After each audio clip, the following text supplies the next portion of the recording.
Sanskrit లో శ్లోకాస్ లో మీకుండే 6 మార్క్స్ ని 6 మార్క్స్ గెయిన్ చేసుకోవడం ఎలాగా, మనం ఏ తప్పులు చేస్తే ఈ 6 మార్క్స్ లాస్ అయ్యే ఛాన్స్ ఉంటుంది, అండ్ 6 మార్క్స్ కి 6 మార్క్స్ అవుట్ ఆఫ్ రావాలి అంటే రాసే ప్యాటర్న్ ఎలా ఉండాలి, దీన్ని ఈ రోజు క్లాస్ సెషన్ లో డిస్కస్ చేద్దాం.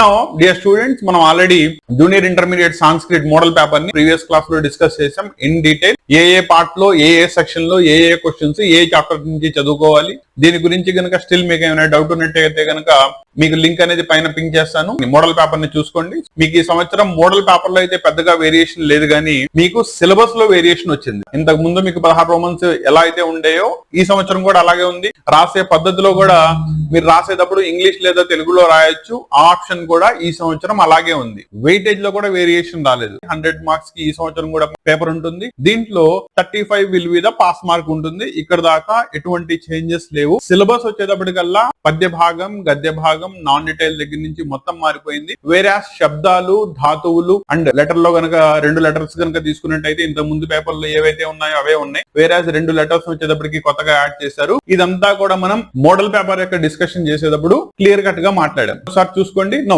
ఈ సెషన్ వచ్చేటప్పటికల్లా 1 by 1 ఈచ్ రోమన్ లో ఫుల్ మార్క్స్ రావాలంటే, అంటే మీకు అవుట్ ఆఫ్ మార్క్స్ రావాలి అంటే రాసే పద్ధతి ఎలా ఉండాలి, ఏ పార్ట్స్ లో చదువుకోవాలి, రిప్రజెంటేషన్ ఎలా ఉండాలి, వేటిల్ని తెలుగు లేదా ఇంగ్లీష్ లో రాయొచ్చు లేదా వేటిల్ని సాంస్క్రిట్ లో మాత్రమే రాయాలి, ఇదంతా కూడా డిస్కస్ చేద్దాం. క్లియరా?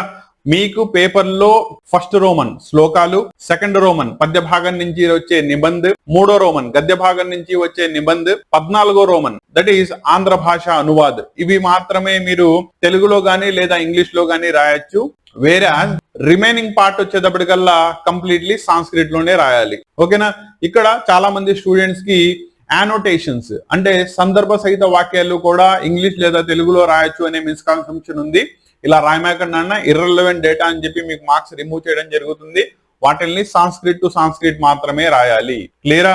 నౌ దీంట్లో ఫస్ట్ రోమన్ కనుక తీసుకున్నట్టయితే శ్లోకాలు వచ్చేటప్పటికల్లా 6 మార్క్స్ ఇస్తాడు. లాస్ట్ ఇయర్ సిలబస్ లో కనుక తీసుకున్నట్టయితే 6 చాప్టర్లు ఉండేవి. 6 చాప్టర్లో 2 చాప్టర్లు శ్లోకాలకి మాత్రమే ఇచ్చేవాడు. వేరే ఈ సంవత్సరం వచ్చేటప్పటికల్లా మీకు సిలబస్ లో పద్య భాగంలో 5 చాప్టర్స్ మాత్రమే ఉన్నాయి. దానిలో ఒక చాప్టర్ దట్ ఈస్ నీతి శ్లోకం 1 మాత్రమే మీకు శ్లోకాలకు ఇచ్చాడు. కాబట్టి మీరు ఒక చాప్టర్ చదువుకుంటే సరిపోతుంది. కాకపోతే మీకు నీతి శ్లోకాలలో ఓవరాల్ గా మీకు 8 శ్లోకాలు ఉన్నాయి. 8కి 8 శ్లోకాలు చదవాలి. మీకు చాయిస్ కూడా మిస్ అవ్వకుండా ఏ పద్యం ఇచ్చినా ఏ శ్లోకం ఇచ్చినా రాయగలిగేలా ఉండడానికి. లేదు నేను అన్ని శ్లోకాలు చదవలేను అని అనుకుంటే గనక మీకు ఒక ప్యాటర్న్ కనుక అబ్జర్వ్ చేసుకున్నట్టయితే మొదటి 4 శ్లోకాలలోంచి ఒకటి, నెక్స్ట్ 4 శ్లోకాలలోంచి ఒకటి ఇస్తున్నాడు. కాబట్టి ఫస్ట్ 4 శ్లోకాలు గనక మీరు పర్ఫెక్ట్లీ ప్రిపేర్ అయినట్టయితే దానిలో నుంచి ఒక శ్లోకం కన్ఫామ్ గా వస్తుంది. దాన్ని ఎటువంటి అచ్చు తప్పులు, స్పెల్లింగ్ మిస్టేక్స్ లేకుండా నేను ఇప్పుడు చెప్పబోయే ప్యాటర్న్ లో గనక రాసినట్టయితే దాని నుంచి వచ్చే 6 మార్క్స్ కి 6 మార్క్స్ ఈజీలీ గెయిన్ చేసుకోవచ్చు. ఈ క్లాస్ వచ్చేటప్పటికల్లా మీకు కంప్లీట్ డెడికేషన్ ఆన్లైన్ ద్వారా మనల్ని ఫాలో అవుతున్న స్టూడెంట్స్ రేపు ఇంటర్మీడియట్ ఎగ్జామ్స్ కి తమ యొక్క ప్రిపరేషన్ ని కంప్లీట్ చేసుకోవాలి అనేది మెయిన్ దీని యొక్క పర్పస్. ఓకేనా?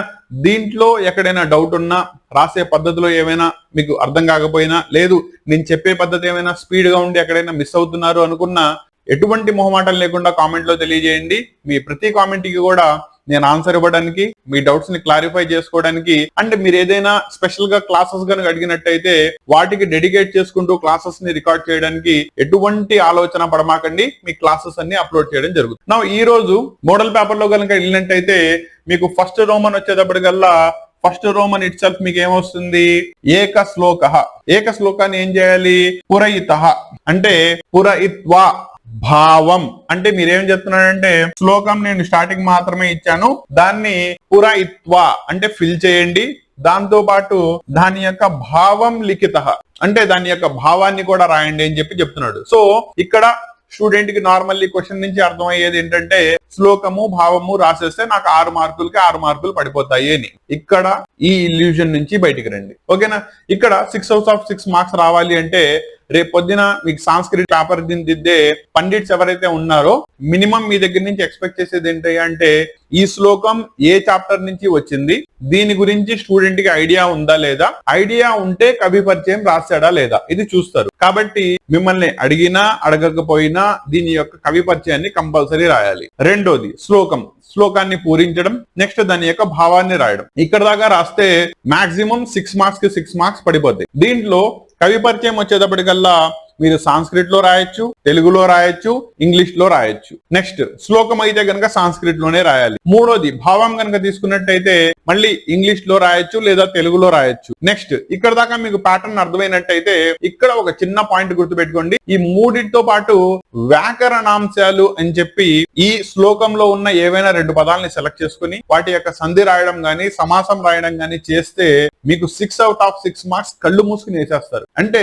స్టూడెంట్ కి సాంస్క్రిట్ గురించి కంప్లీట్లీ ప్యాటర్న్ ఐడియా ఉంది అనేది అది రిఫ్లెక్ట్ చేస్తుంది. కాబట్టి రేపు పేపర్ ని దిద్దే లెక్చరర్స్ కి కూడా ఆ మంచి ఇంప్రెషన్ పడుతుంది. వన్స్ మీకు శ్లోకం దగ్గర నుంచి మంచి ఇంప్రెషన్ పడింది అంటే పేపర్ మొత్తం అదే స్పీడ్ లో దిద్దుకుంటూ వెళ్ళిపోతారు. సో దట్ రేపు మీకు 100 out of 100 రావడం గానీ లేదా గ్రామర్ మిస్టేక్ వల్ల దేని వల్ల ఒక మార్క్ తీసేసిన అట్లీస్ట్ 99 మార్క్స్ ని గెయిన్ చేసుకునే ఛాన్సెస్ పుష్కలంగా ఉంటాయి. సో ప్యాటర్న్ మళ్ళీ చెప్తున్నాను చూసుకోండి. శ్లోకం రాసేటప్పుడు మొదటిగా కవి పరిచయం రాయాలి, శ్లోకాన్ని పూరించాలి, భావాన్ని రాయాలి, కుదిరితే దాని యొక్క వ్యాకరణాంశాలు 1-2 నేర్చుకోండి. ఓకేనా? మీకు టెక్స్ట్ బుక్ లో లాస్ట్ లో ఉండే వ్యాకరణాంశాలు చాలా ఉన్నాయి. దానిలో ఈజీగా అర్థం అవ్వాలంటే సంధి విడదీసి రాయడం ఇది నేర్చుకోండి సరిపోతుంది. ఓకేనా?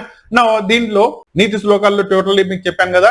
ఓవరాల్ గా మీకు ఈ చాప్టర్ లో వచ్చేటప్పటికల్లా 8 శ్లోకాలు ఉన్నాయి. 8 శ్లోకాల్లో ఫస్ట్ 4 శ్లోకాలు, నెక్స్ట్ 4 శ్లోకాలు కనుక విడగొట్టినట్టయితే ఫస్ట్ 4 శ్లోకాల నుంచి కంపల్సరీగా ఒకటి, నెక్స్ట్ 4 శ్లోకాల నుంచి కంపల్సరీ ఇంకొక శ్లోకం వస్తుంది. కాబట్టి వీటిల్ని ఈ పద్ధతిలో చదువుకోండి. లేదు పేపర్ 3వ సెట్ వచ్చినా పర్లేదు, ఎంత హార్డ్ గా వచ్చినా నేను శ్లోకాన్ని వదిలిపెట్టకూడదు, కంపల్సరీ రాయాలి. దెన్ మినిమం 6 శ్లోకాలు నేర్చుకోండి. ఓకేనా? అది ఏ సెట్ నేర్చుకుంటారో మీ ఇష్టం, మీ చాయిస్. దట్ ఈస్ శ్లోకాల్లో ఉన్న వాటిని బట్టి. మీకు జనరల్లీ కనుక తీసుకున్నట్టయితే మొదటి 4 శ్లోకాలు ఈజీగా ఉంటాయి, మీరు రిలేట్ చేసుకునేలా ఉంటాయి. ఓకేనా? నెక్స్ట్ సెట్ లో నుంచి ఒక 2 శ్లోకాల్ని ఫస్ట్ 2 శ్లోకాలని చదువుకోండి. రాసే ప్యాటర్న్ ఒక శ్లోకం తీసుకుని దాని గురించి కంప్లీట్లీ ఎక్స్ప్లెయిన్ చేద్దాం. క్లియరా? సో మీకు ఆల్రెడీ చెప్పాం కదా కవి పరిచయాన్ని కంపల్సరీ రాయాలి అని చెప్పి.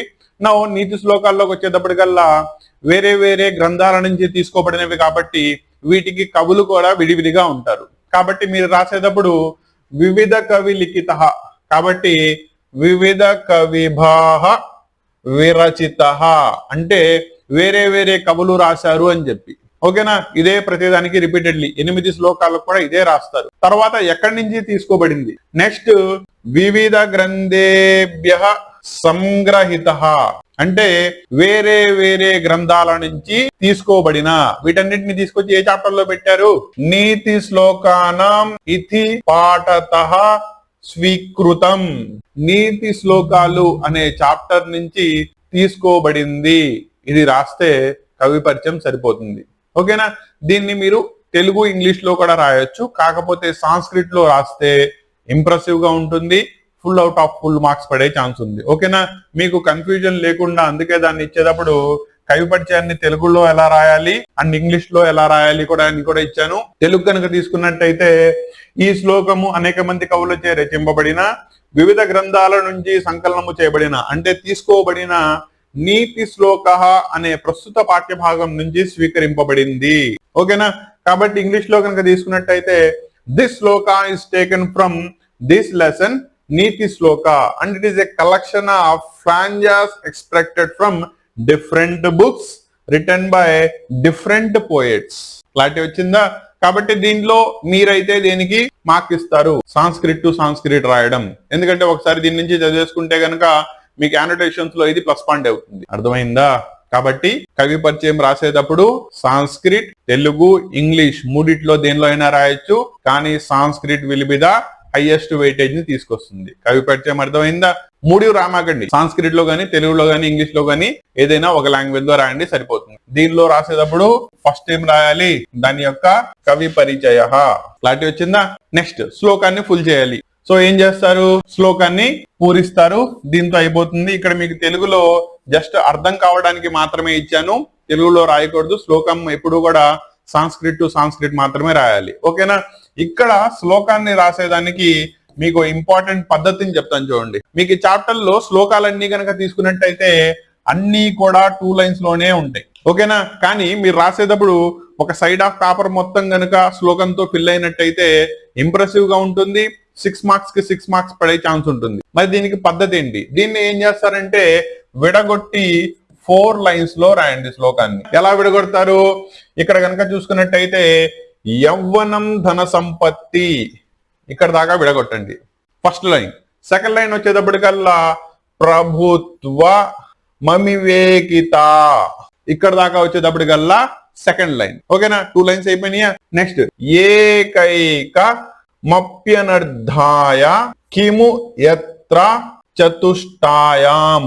సో దీన్ని ఎక్కడ విడగొడతారు? ఇక్కడికి విడగొట్టండి. దట్ ఈస్ ఏకైక మప్యనర్ధాయ లాస్ట్ లైన్ వచ్చేటప్పటికల్లా కిము యత్ర చతుష్టాయాం. సో ఇక్కడతో మీకు శ్లోకం 4 lines లో వస్తుంది. పేపర్ కూడా ఇంప్రెసివ్ గా కనబడుతుంది. తక్కువని దీనికి వచ్చే 6 మార్క్స్ కి 6 మార్క్స్ పడిపోద్ది. శ్లోకాన్ని ఎలా పూరించాలో అర్థమైందా? మీకు చాప్టర్ లో టెక్స్ట్ బుక్ లో ఇచ్చిన 2 lines శ్లోకాల్ని 4 lines గా విడగొట్టి రాయండి. ఇంకా లాస్ట్ వచ్చేటప్పటికల్లా దాని యొక్క భావాన్ని రాయడం. అది మీరు తెలుగులో రాయొచ్చు లేదా దాన్నే ఇంగ్లీష్ లో రాయొచ్చు, మీ చాయిస్. ఈ శ్లోకం కనుక భావం తీసుకున్నట్టయితే యవ్వనం, ధన సంపద, అధికారం, విచక్షణ రాహిత్యం ఈ 4 వచ్చేటప్పటికి దాని గురించి చెప్తున్నాడు. ఈ 4ంటిలో ఏ ఒక్కటి ఉన్నా అనర్థం సంభవిస్తుంది. అంటే మనిషికి 4ంటిలో ఏది ఉండకూడదు.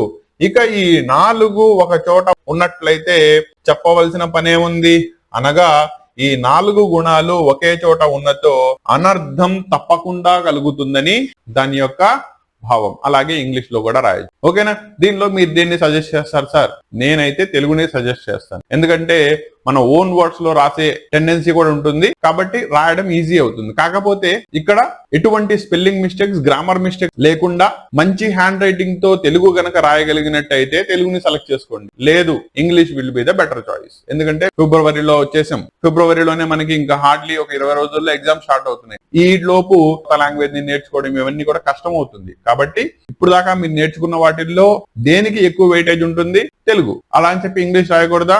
రాయొచ్చు. సో ఇలా గనక తీసుకున్నట్టయితే శ్లోకం మొత్తాన్ని కూడా మీరు ఫిల్ చేసి రాసేస్తే దీనికి వచ్చే 6 మార్క్స్ కి 6 మార్క్స్ సరిపోతాయి. అండ్ లాస్ట్ లో మళ్ళీ మీకు గుర్తు చేస్తున్నాను, నీతి శ్లోకం చాప్టర్ లో 8 శ్లోకాలు ఉన్నాయి. దాంట్లో ఫస్ట్ 4 శ్లోకాలు పర్ఫెక్ట్లీ నేర్చుకోండి. దాంతో పాటు నెక్స్ట్ సెట్ లో ఉండే ఒక 2 శ్లోకాలని కూడా నేర్చుకోండి. సో దట్ మీకు first set, second set, third set మూడిట్లో ఏ సెట్ ఇచ్చినా కూడా ఎటువంటి లాస్ అవ్వకుండా 6 మార్క్స్ కి 6 మార్క్స్ మీరు గెయిన్ చేసుకునే ఛాన్సెస్ ఉంటాయి. ఎందుకంటే మనం సాంస్క్రిట్ తీసుకునేదే స్కోరింగ్ కోసం, అవునా? ఎందుకంటే రేపు 1000 కి మనం 900+ లోకి వెళ్ళాలి. నాకు ఓవరాల్ గా CGPA 90+ ఉండాలి. దెన్ సాంస్క్రిట్ లో 90+ కంపల్సరీ. క్లారిటీ వచ్చిందా? లేకపోతే తెలుగు, హిందీ అదర్ ఆప్షన్స్ కూడా ఉన్నాయి కదా. కాబట్టి ఇది కంప్లీట్లీ శ్లోకాల గురించి. దీనిలో కనుక స్టిల్ మీకు ఏమైనా డౌట్ ఉన్నా, లేదు శ్లోకాలకి మిగతా శ్లోకాలకు కూడా మాకు రాయడం అర్థం కావట్లేదు, శ్లోకాలను ఎలా పూరించాలి, భావం ఎలా రాలో తెలియట్లేదంటే కింద కామెంట్ లో తెలియజేయండి. శ్లోకాలని కూడా కంప్లీట్ గా 8 శ్లోకాలని కంప్లీట్ చేసుకుంటూ నెక్స్ట్ క్లాసెస్ ని అప్లోడ్ చేయడానికి చూద్దాం. వేరే సీక్వెన్స్ లో కనుక తీసుకున్నట్టయితే మీకు ఫస్ట్ రోమన్ అయిపోయింది కాబట్టి నెక్స్ట్ రోమన్ పద్య భాగం నుంచి నిబంధ్, గద్య భాగం నుంచి నిబంధ్ ఎలా ప్రిపేర్ అవ్వాలి, ఎలా రాయాలి, దీన్ని నెక్స్ట్ క్లాస్ లో డిస్కస్ చేద్దాం. క్లియరా? All the best.